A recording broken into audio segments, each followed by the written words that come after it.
आणि मराठवाड्याच्या हक्काचं पाणी हे मराठवाड्यामध्ये आणण्याकरता आपल्या सरकारने जो निर्धार केला तो निर्धार आता पूर्णत्वाला चाललेला आहे आणि मराठवाड्याच्या हक्काचं पाणी हे मराठवाड्यामध्ये आणण्याचं काम आपण करतोय। आम्ही तिघं एकत्रित आलोत आणि आम्ही तिघं एकत्रित आल्यानंतर आमच्या मनामध्ये एकच ध्यास आहे, महाराष्ट्राचा विकास, महाराष्ट्राला पुढे घेऊन जाण्याचं काम आम्ही करतोय। पण काही लोकांना ते नको आहे, त्यामुळे ते लोक रोज ज्या प्रकारचे बेताल वक्तव्य करतात आम्ही त्याच्याकडे लक्षही देत नाही। आम्ही प्रचाराला गेलो तिथेही चांगला विजय मिळाला। आता काही लोकांना तेही पोटात दुखतं, म्हणाले तुम्ही दुसऱ्या राज्यात का गेले? अरे तुम्हाला बाजूच्या घरात कोणी बोलवत नाही, आम्हाला दुसऱ्या राज्यात बोलवतात, तर तुमच्या पोटामध्ये का दुखतं? खरं म्हणजे धनंजय मुंडेंनी या ठिकाणी आल्यानंतर एक मिरवणूक ठेवली होती। ती जर मिरवणूक आम्ही काढली असती तर संध्याकाळपर्यंतही कार्यक्रम सुरू झाला नसता आणि या सगळ्या लोकांचं दर्शन घेता आलं नसतं। म्हणून सगळ्यात पहिल्यांदा आपल्याला विनम्रपणे या ठिकाणी अभिवादन करतो। खरं म्हणजे आज मराठवाडा संकटात आहे, बीड जिल्हा देखील संकटात आहे। मोठ्या प्रमाणात या ठिकाणी दुष्काळाची छाया आपल्याला पाहायला मिळते। अनेक तालुक्यांमध्ये त्या ठिकाणी पाऊस कमी पडल्यामुळे शेतकऱ्यांना मोठी अडचण निर्माण झाली आहे। पण मला एका गोष्टीचं समाधान आहे की यावर्षी आपण निर्णय केला आणि मुख्यमंत्री एकनाथराव शिंदेजी यांच्या नेतृत्वामध्ये 1 रुपयामध्ये पीक विम्याची योजना ही या ठिकाणी आपण जाहीर केली। आणि मला हे सांगताना समाधान वाटतं की आपल्या या जिल्ह्यामध्ये 18 लाख शेतकऱ्यांना पहिल्यांदा विम्याच्या इतिहासामध्ये 25% अग्रिम हे त्यांच्या खात्यामध्ये मिळाली आणि कृषी मंत्र्यांनी स्वतः लक्ष घालून हा विमा सर्वांना मिळाला पाहिजे याकरता प्रयत्न केले। आणि आता येत्या काळामध्ये सगळे शेतकरी जेवढे या दुष्काळामुळे अडचणीत आहेत त्या सगळ्या शेतकऱ्यांना आमच्या एकनाथरावजी शिंदे यांच्या नेतृत्वातील सरकार पूर्णपणे मदत करेल। कुठलाही शेतकरी आम्ही वाऱ्यावर सोडणार नाही, हा आपल्याला आश्वासित करण्याकरता या ठिकाणी मी आलेलो आहे। एवढंच नाही तर आपल्याला कल्पना आहे, आपण आता मराठवाड्यामध्ये नानाजी देशमुख कृषी समृद्धी योजनेचा दुसरा टप्पा सुरू केलाय। या योजनेच्या अंतर्गत गावामध्ये प्रत्येकाला शेततळं असेल, त्या ठिकाणी शेततळ्याचं अस्तरीकरण असेल किंवा त्या ठिकाणी ड्रिपची व्यवस्था असेल, त्या ठिकाणी वेगवेगळ्या प्रकारच्या योजना असतील, त्या ठिकाणी आमच्या शेतकऱ्यांकरता गोदामाची योजना असेल, आमच्या शेतकऱ्याच्या शेतमालाला भाव देण्याकरता व्हॅल्यू एडिशनची त्या ठिकाणी व्यवस्था असेल, मिनी अशा प्रकारचे त्या ठिकाणी प्रक्रिया केंद्र असतील, या सगळ्या गोष्टी आता आपण या ठिकाणी सुरू केलेल्या आहेत। कुठेतरी आमच्या शेतकऱ्याला स्थैर्य यावं आणि त्याच्या शेतमालाला योग्य भाव मिळावा हा प्रयत्न आपल्या सरकारच्या माध्यमातून चाललाय। आणि एवढंच नाही, लवकरच आम्ही केंद्र सरकारमध्ये पियुषजी गोयल यांच्यासोबत बैठक घेतोय। आमच्या सोयाबीनचा भाव वाढला पाहिजे, आमच्या कापसाचा भाव वाढला पाहिजे, याकरता देखील केंद्र सरकार सोबत बैठक घेऊन आमच्या शेतकऱ्याला जो काही माल त्याच्याकडे आहे त्या माध्यमातून उचित दिलासा मिळाला पाहिजे, अशा प्रकारचा प्रयत्न आपण करतो।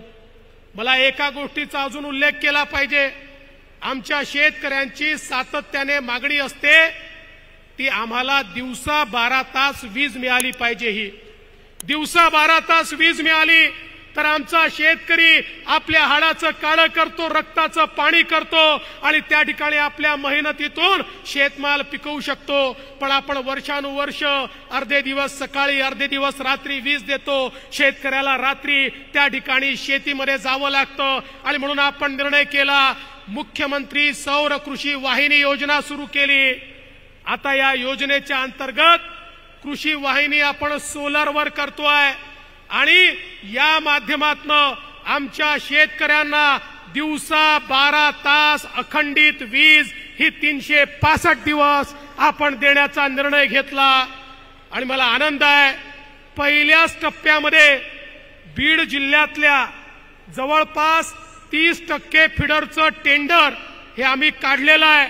पुढच्या 3 महिन्यात अजून 30% फिडरचं आम्ही टेंडर काढू आणि पुढच्या वर्षापर्यंत बीड जिल्ह्यातल्या सगळ्या फिडरवर आम्ही सोलरायझेशनचं काम सुरू करू। 2 ते 2.5 वर्षामध्ये बीड जिल्ह्यातले सगळे फिडर हे सोलर फिडर असतील आणि बीड जिल्ह्यातल्या सगळ्या शेतकऱ्यांना दिवसा 12 तास अखंडित वीज ही त्या ठिकाणी देण्याचं काम हे आपल्या सरकारच्या माध्यमातून या ठिकाणी निश्चितपणे आपण करणार आहोत। आज खऱ्या अर्थानं हे सरकार गरीबाच्या पाठीशी, शेतकऱ्याच्या पाठीशी उभा आहे।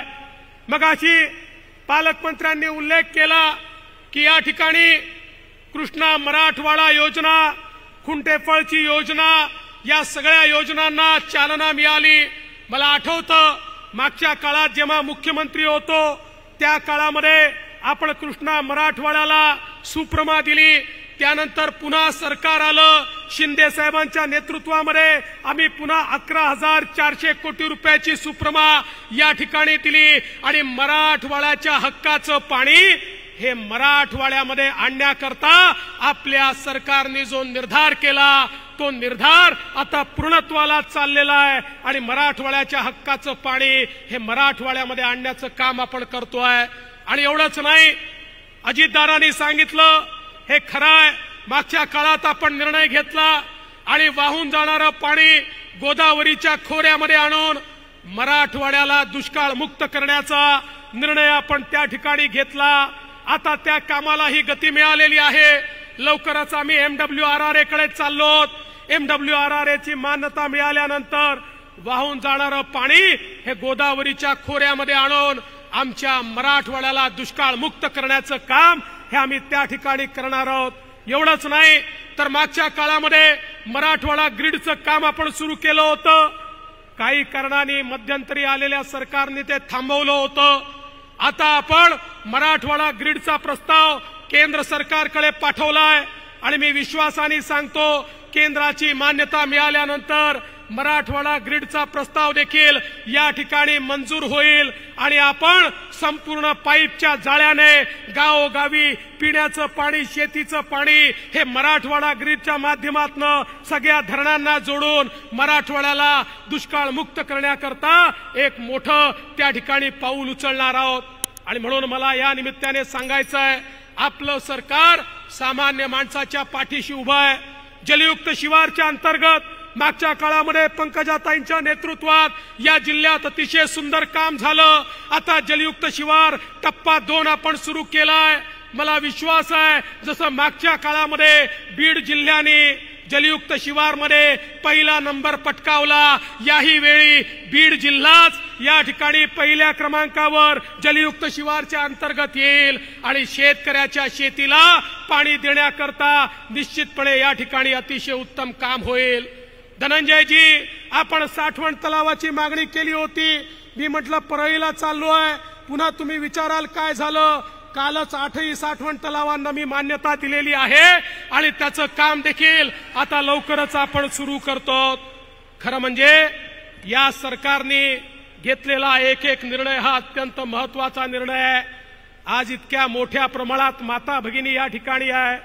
पंकजाताई, मागच्या काळामध्ये माझी लेक भाग्यश्री सारखी चांगली योजना आपण सुरू केली, आता त्याचा पुढचा टप्पा आपण सुरू केलाय। एकनाथरावजी शिंदे यांच्या नेतृत्वामध्ये लेक लाडकी योजना सुरू केली आहे। ज्या घरामध्ये मुलगी जन्माला येईल ते घर लखपती झालं पाहिजे। मुलगी जन्माला आली की 5,000 रुपये, ती पहिल्या वर्गात गेली की 5,000 रुपये, ती 7व्या वर्गात गेली की त्या ठिकाणी 8,000 रुपये, ती 11व्या वर्गात गेली की 8,000 रुपये आणि ती 18 वर्षाची झाली की 75,000 रुपये, असे 1 लाख रुपये ज्या घरामध्ये मुलगी जन्माला येईल ते घर लखपती करण्याचा निर्णय आपण या ठिकाणी घेतलेला आहे। आणि एवढंच नाही तर एक अजून निर्णय घेतलाय, आमच्या माता भगिनींनी त्या निर्णयाचं मोठं स्वागत केलं आहे। आता आमच्या माता भगिनींना एसटी मध्ये जो काही प्रवास आहे तो माता भगिनींकरता 50% तिकिटामध्ये आपण केलाय।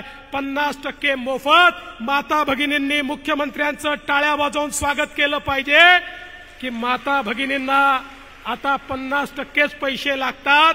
आणि आता घरच्या लोकांना सांगितलं पाहिजे की आता तालुक्याच्या ठिकाणी जिल्ह्याच्या ठिकाणी जायचं असेल तुम्ही घरी बसा, मी जाऊन येते, कारण मी गेली तर अर्ध्या पैशातच काम होतं, हे सांगण्याची आज आवश्यकता या ठिकाणी आहे।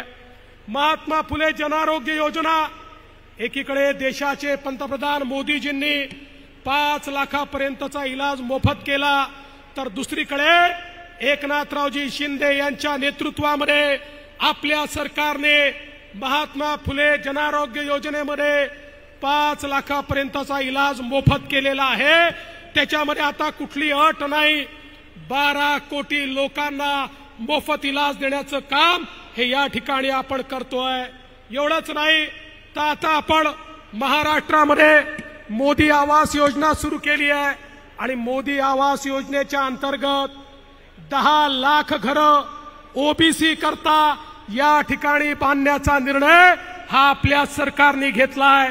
एकीकडे एससी एसटी करता आपण घरं बांधतोय, ओपन करता बांधतोय, पण ओबीसी करता 10 लाख घरं हे आपल्या सरकारच्या माध्यमातून या ठिकाणी बांधण्यात येत आहेत। एवढंच नाही, आमच्या अंगणवाडी सेविका असतील, गटप्रवर्तक असतील, आशा सेविका असतील, सगळ्यांच्या मानधनामध्ये 1500 ते 1700 रुपये वाढ आपल्या सरकारने या ठिकाणी केली आहे। जे निराधारचे लोक आहेत त्यांना 1000च्या ऐवजी 1500 रुपये पेन्शन करण्याचा निर्णय आपण घेतलाय। आणि या व्यतिरिक्त मोठ्या प्रमाणात आमच्या मुलांच्या स्कॉलरशिपचे पैसे देखील वाढवण्याचं काम हे आपल्या सरकारने या ठिकाणी केलेलं आहे।